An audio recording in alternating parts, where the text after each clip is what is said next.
கிறிஸ்துவுக்குள் மிகவும் பிரியமான சகோதர சகோதரிகளே, இயேசு கிறிஸ்துவின் நாமத்தினாலே உங்கள் யாவருக்கும் எனது அன்பின் நல்வாழ்த்துதலையும் வணக்கத்தையும் தெரிவித்துக் கொள்கிறேன். இன்றைய பகலின் குளிர்ச்சியான நாளின் தியான வசனம் யோவான் எழுதின சுவிசேஷம் 6ஆம் அதிகாரம் 42ஆம் வசனம். நான் வானத்திலிருந்து இறங்கி வந்தேன் என்று இவன் எப்படி சொல்லுகிறான் என்றார்கள். இயேசு ஜனங்களிடம் வானத்திலிருந்து வந்த மெய்யான அப்பம் தேவன் உங்களுக்கு கொடுத்திருக்கிறார் என்று கூறினார்.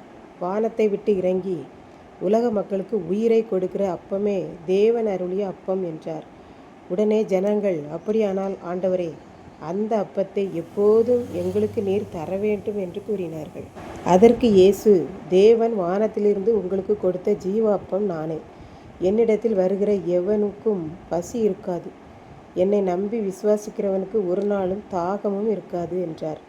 நீங்கள் எப்போதும் என்னை பார்க்கிறீர்கள், ஆனால் இவன் யோசேப்பின் மகன்தானே என்று சொல்லி என்னை நம்பி விசுவாசிக்க மனதில்லாமல் இருக்கிறீர்கள். பிதாவானவர் இந்த உலக மக்களை பாவ அழிவிலிருந்து விடுதலை செய்யும் பொறுப்பை எனக்கு தந்திருக்கிறார். அப்படி பிதாவானவர் எனக்கு தந்த இந்த உலகத்தில் உள்ள ஒரு மனிதனை கூட நான் இழந்து போக விரும்பவில்லை. எல்லா மனிதர்களும், சிறியோர் பெரியோர், குழந்தைகள், ஆண்கள் பெண்கள், எல்லாரும் எப்படியாவது இந்த உலகத்தை விட்டு சரீர ஜீவன் எடுபடும் போது அவர்கள் எல்லாரும் என்னண்டை வர வேண்டும். அதுவே என்னை அனுப்பின பிதாவுடைய சித்தமாயிருக்கிறது என்று ஜனங்களிடம் இயேசு கூறினார். நானே வானத்திலிருந்து இறங்கின ஜீவ அப்பம் என்று கூறியதை யூத ஜனங்கள் கேட்டு அவரை குறித்து முறுமுறுத்தார்கள். இவன் யார் என்று நமக்கு தெரியாதா? இவன் யோசேப்பின் மகன்தானே? இவன் தச்சனுடைய மகன்தானே? இவனுடைய தாய், இவனுடைய சகோதர சகோதரிகள் எல்லாரும் நம் அருகில் உள்ள இடங்களில் தானே இருக்கிறார்கள். இப்படி இருக்கும்போது இவன் தன்னை மேசியா என்றும் தேவனுடைய குமாரன் என்றும் ஜீவ அப்பம் என்று சொல்லுகிறானே, எப்படி இவன் சொல்லலாம் என்றார்கள். இயேசுவை தேவன் ஜீவ அப்பமாக உலகத்திற்கு அனுப்புகிறார். அவர் ஒரு யூதனாக உலகத்தில் வந்தார்.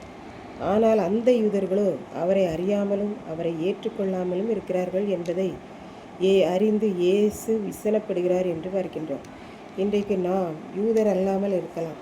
ஜீவாப்பமாகிய ஆண்டவரை தேடுவதற்கு ஏற்றுக்கொள்வதற்கு யூதன் என்றுமில்லை, கிரேக்கன் என்றுமில்லை. அனுதினமும் ஜீவாப்பமாகிய ஆண்டவரை தேட வேண்டும் என்று பார்க்கின்றோம். இப்படித்தான் ஒருவர் ஒரு கன்வென்ஷன் கூட்டத்திற்கு சென்றார். அங்கே ஒரு ஊழியர் மன உருக்கமாய் பேசிக்கொண்டிருந்தார். ஊழியர் ஒரு கேள்வி கேட்டார். யாரெல்லாம் இன்று ஜெபித்தீர்கள் என்றார். பின்பு யாரெல்லாம் இன்று வேதம் வாசித்தீர்கள் என்று கேட்டார். ஒரு சில கைகள் உயர்ந்தது. ஆனால் அந்த கன்வென்ஷனுக்கு சென்றிருக்கும் இவரோ வேதமும் வாசிக்கவில்லை, ஜெபிக்கவும் இல்லை. ஆகவே இவர் தலையை குனிந்து கொண்டார். அப்போது ஊழியர் சொன்னார், நம் உடலில் ஓடிக்கொண்டிருப்பது வானத்திலிருந்து வந்தவராகிய இயேசு என்கிற ஜீவ அப்பம். நான் அனுதினமும் ஆண்டவராகிய ஜீவ அப்பத்தை நோக்கி பார்த்து ஜெபிக்க வேண்டும். அவருடைய வேத வசனங்களை வாசிக்க வேண்டும். அப்போதுதான் இந்த உயிராகிய ஜீவ அப்பம் அவரோடு கூட தொடர்பில் இருக்கும். சரீரத்துக்கு உணவாகிய அப்பம் சாப்பிடும்போது சரீரம் பலனடைவது போல ஜீவ அப்பமாகிய உயிர் அவரை தேடும்போது பலனடைகிறது.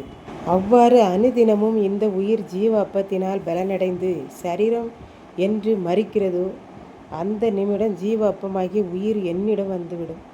என்னை தேடுகிற உயிர் என்னிடம் வந்துவிடும். என்னை தேடாத அறியாத உயிர்களெல்லாம் அனுதினம் என்னை தேடி வாசித்து பலனடையாததினாலே அவர்களுடைய உயிராகிய ஜீவ அப்பம் என்னண்டை வராது என்பதே இயேசுவின் வார்த்தை என்று அந்த ஊழியர் கூறினார்.